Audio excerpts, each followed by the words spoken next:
So I figure today is a good a day as any. We just got through Christmas. The New Year's on the way. Do a little video on Facebook, see how that goes. See what everyone thinks about some thoughts I've had running through my head. And I finally had a bit of an epiphany on what I call impossible hypotheticals. Anyone who knows me knows that I disdain what I call an impossible hypothetical.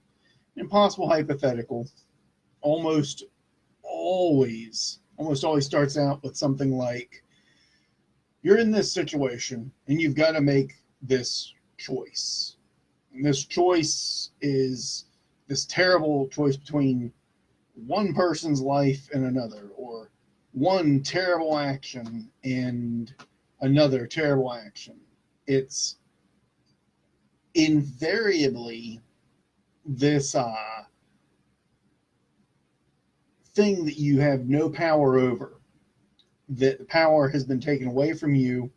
And if you don't make this choice that is to your preference, the outcome is always terribly bad for you.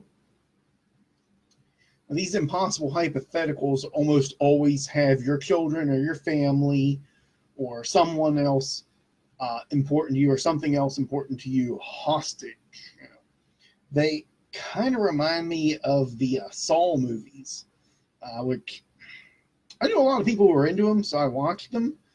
But these impossible hypotheticals always kind of remind me of those Saw movies. And it's like, well, if you don't do this, this person's going to die. If you don't make this choice, your family member dies instead of this other person. It's always like, the 2-button system, I guess. You hit this button and this person dies, or you hit this button and your family member dies, but if you don't make any choice, both die. And it's that, if you don't make any choice, both are going to die thing that is why I call it an impossible hypothetical, because you don't come across these in real life, except we did once long ago. Not that long ago. These impossible hypotheticals, people say, well, I would always choose to save my children over someone else's children. And I've always been like, well, I don't have kids. But I would choose to go after the person who was creating the hypothetical, rather than simply allow it to occur. I couldn't sit back and just make the choice to save someone I care about at the expense of someone else's life in that way. It's different if someone's threatening the life of someone I care about, and my choice is to kill the person who's threatening them. Now that I'm good for. I've got that. But to do this where you're taking another life by your choice to become the murder weapon effectively. And something that I kind of realized is that we have lived that in history. It happened, and most people ultimately would have fallen into the most terrible camp of people that we think of in the world. They would have fallen into the Nazi regime in World War II. Talking to my wife about this, about different aspects of it, I asked her, how many of the people do you think in the Nazi regime were evil? And she said about 50%. And I said probably about 5% at the top. But they had power to trickle that down and affect other people.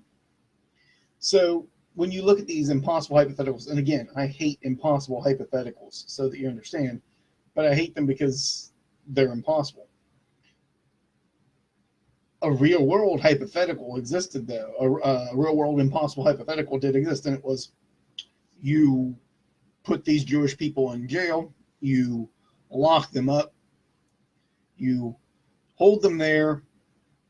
I shouldn't say jail. I should say you put them in a camp, and you hold them there, and then you take them to die. That is a reality. And if you didn't hit that button, then you're hitting the other button because your family will die.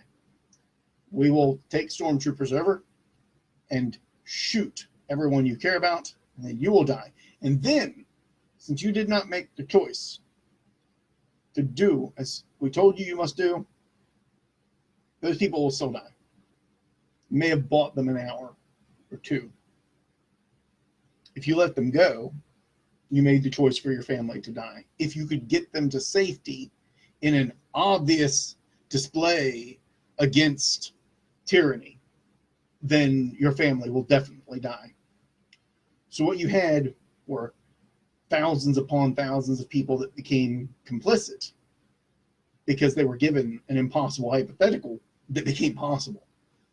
And very few people, of all the people I've ever polled on this, so far, myself, Justin, and Alethea are the only ones who ever said, you know what, I would go after the person forcing me to make that choice. And if they were that much more powerful than me, then I would die knowing that I fought it. And, you know, in those days, we thought about it like, you know, if a God made us make that choice, or if our God made us make that choice, if that was the power that was doing it.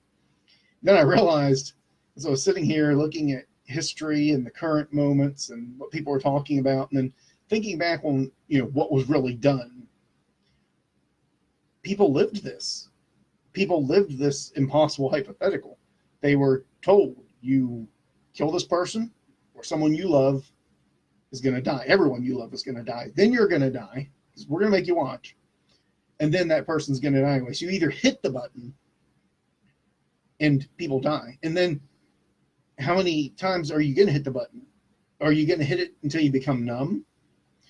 Or are you going to hit the button until you run out of people to hit the button for? And that was always the argument I had against doing it even once. You know, you have this Saul type person, and you know, you're going to make you play a game or whatever. You know, you have this caricature standing over you, lording this power, and you make that choice once, and now they've got you forever.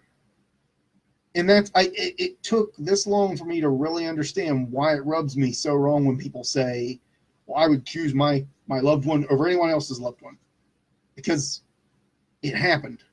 Someone was asked to make that choice. I don't blame them any more than I blame people that answer the hypothetical for saying that they would make that choice. I get it. I wouldn't. I have a lot of faults. I get angry too quick. I get defeatist way too quick sometimes. And I get angry even quicker. But for all of my faults, I don't think I could do that. I don't think I could sit there and say, yeah, I'm going to let you turn me into the weapon that makes this decision on someone else's life. To save the life of someone I care about, even. Because at that point, now that they've had you hit the button once, they're going to have you hit it again and again. It happened. It's a moment in history. We know about it. We have documentations and records of people who lived it, who were told, you will do this. And we have people whose families were killed, who were objectors, and it was like, yes, we have purged that person. What did they do? They disagreed. Wow. Could you imagine being the person working in those camps, working in a death camp? Can you imagine having to make that choice? And it hit, like I said, probably 5% of the people, the ones that were pulling the strings, as always, were very bad people. The rest were very weak people who were easily moved because they were controlled by fear. They were manipulated. This is why I don't like the impossible hypothetical, because it's not impossible. It's just you haven't run into it because you think that you're immune to it. And then a lot of people out there, a lot of you that are fans of Knights of Awakening, who've run into this impossible hypothetical, say, oh yeah, I would choose my kids every time. I'd save them. You're basically saying that if a totalitarian regime was in power and they told you, look, you either kill this other group or we're going to kill your kids, you'd march right on out there. you'd be up for it. A lot of people don't get that when you answer that hypothetical that way, that's what you're saying, and that it happened. That it's no longer an impossible hypothetical. That it may be in your day-to-day life. You're not going to get abducted by Saul, I hope. You're not going to face this every single day. But someone else did face it. It was a concern for someone else, somewhere else. And they lived it. And I don't blame those people that lived it and made those choices.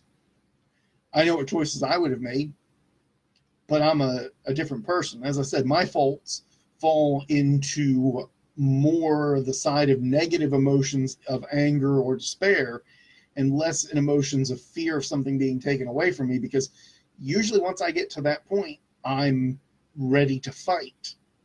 Not just ready to fight, I'm ready to go through someone, and it's usually whoever is putting that on me. You know, maybe that's an advantage, maybe it's a disadvantage. It certainly won't help me from an evolutionary standpoint, that's for sure. You know, I would be where my line stopped at that point. But that's my thoughts on the impossible hypothetical and how it relates to this. Anyone wants me to do a follow-up video, maybe I'll announce it a little bit earlier, and we can get some people in chat. I can get some of their opinions. People can berate me. How could you say that? And of course, my favorite, you don't know. You know, then of course we can do that too. We can get some people on if they want to argue that with me. I see Justin just joined in, so I'll recap for the boss man here. So basically, I decided to do a quick live video on those impossible hypotheticals that you and I hate so much, because everyone's like, well, yeah, I would hit the button and choose my family member over someone else's. And how you and I are sitting there, we're like, well, I'd go after the guy who had the button. They're not impossible hypotheticals. It happened once, and it happened in Nazi Germany. The prison guards, the people that had to run the execution chambers, people that would have otherwise been good people, were told, you do this or your family dies. You do this or that is the way it is. And if they weren't told it directly, then it was shown by previous actions therein, and they lived it. And I think that's really what makes me hate that impossible hypothetical, because the first time they did it, they were threatened, and the second time they did it, the threat was still standing. And eventually they did it till they became numb enough that it stopped bothering them. And that we need to look at what our responses are on that. And that most people would have done what was done. That most people, including a lot of people that are going to watch this video, would have done the same thing those people did, because they want their family to live. If you can answer that impossible hypothetical, we lock you in a room with Saul and he's got one button there, you hit that button and it kills the other person and it saves your kid, most people will hit that button. So most people would have gassed a bunch of Jewish people because they were told to, because they were told they had to. Most people would have hit that button. And that's the part that really, I don't know if it angers me or starts a fire, but it was something I wanted to rant about. So I'm ranting. And we'll see how Facebook video works. I know that the algorithms are against us on YouTube now, so whatever, right? But yeah, next time maybe I'll announce a little bit ahead of time. This just kind of hit me, and I said, you know, I don't want to do a full YouTube video on this with the setup and the takedown and the, sounds like a wrestling move, but you know, all of that. On the other side of that, I want to see what Facebook does with it once we get a hold of it, let it do its thing. So, you know, this should be up for everyone to view not live in a minute or two. If you've missed part of this, you can hear me rant. Maybe you can ask yourself, would you hit a button? Or would you go after the guy who put the button there? Would you give up everything to do what's right, knowing that it actually, there was a time frame that existed where people had that choice, where that impossible hypothetical was a reality for someone in their life? And some people did. Okay, some people said, I cannot do this and I will oppose this, and they got shot.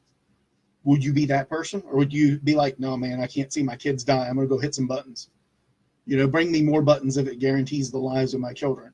Maybe you, the viewer, will get to make that question. Maybe you'll get to see if you can awaken some part of yourself or understanding of who you are or who you aren't. but it'll be interesting. And I look forward to any discussions on it. And you can all call me a righteous liar and a self-righteous bastard and anything else you want to. I'm a big guy. I can take it. I've learned from the best. And as always, awaken the night within.